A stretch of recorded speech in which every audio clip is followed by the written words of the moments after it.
Vítáme vás u dnešní reportáže, ve které pro vás mapujeme celý studentský den na Gymnáziu Praha 9 Chodovická 2250. V celé reportáži uvidíte hlavně mě, Jiřího Regála, a mě, Ondřeje Zemana. Naše redakce se za chvíli rozdělí na dva štáby a rozdělíme se po škole tak, abychom pro vás mohli natočit co nejvíce stanovišť. Studentský den je každoročně pořádaná akce na Gymnáziu Chodovická. Koná se vždy v listopadu blízko Mezinárodnímu dni studentstva. Akci organizují studenti Septimy. Letos své spolužáky tematicky vtáhli do české počítačové hry Kingdom Come, jejíž děj se odehrává ve středověku. Jak složité je to přípravu? Tak to se tady spíš zeptejte tady organizátorky celé akce Aničky, protože to skvěle připravila za pomoci další a já jsem také dopomáhal. Takže jak složité byly přípravy? Bylo to hodně složitý. Měsíce hodně těžký přízvy určitě. Ale kdyby všichni nespolupracovali tak, jak by měli, tak to určitě nevzniklo a doufám, že vás to tady aspoň trochu baví a že vás dokážu zabavit a staradši, že můžete procházet takovýhle zajímavý stanoviště, než se učit. Jakou zde máš funkci? Já zde mám funkci majitele hospody hospodské jako v místním krčmě. Hraju kostky a jsem v tom nejlepší. Mohl bys nám dokázat, jak hraješ kostky? Samozřejmě.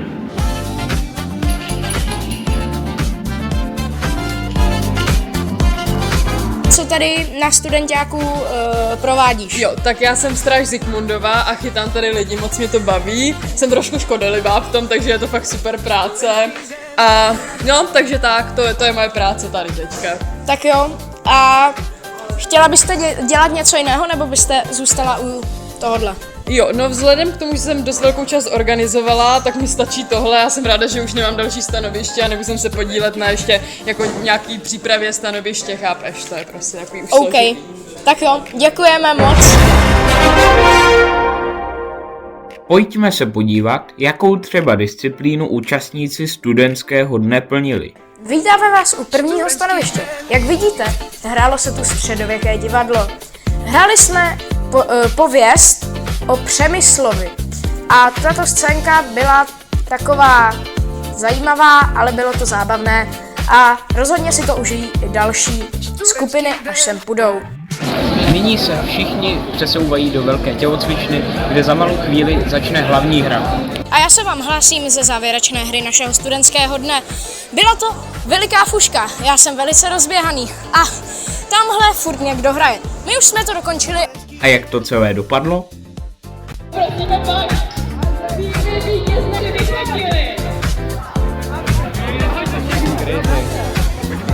Nyní probíhá rozhazování bonbónů.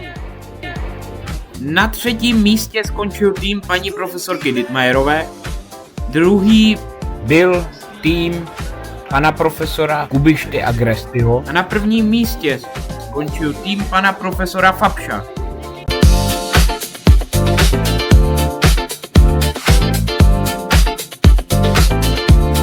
Studentský den.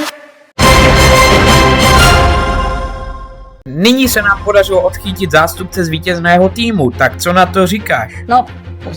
Bylo to velmi dobré, velmi mě to bavilo a také jsou za to velmi dobré odměny a nejvíce jsem rád za tu Coca-Colu a také jsem vyhrál 2 roky po sobě, i minulý rok jsem vyhrál. Tak to je obdivuhodné.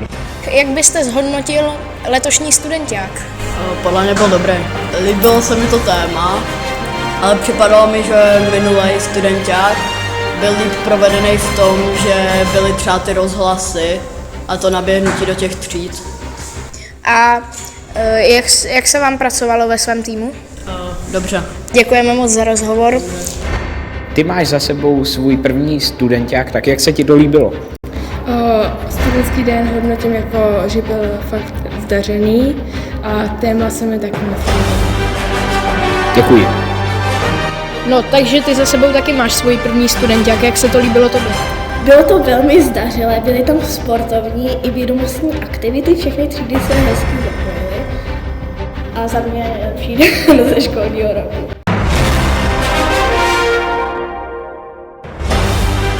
Milí diváci, toto je úplný závěr naší reportáže.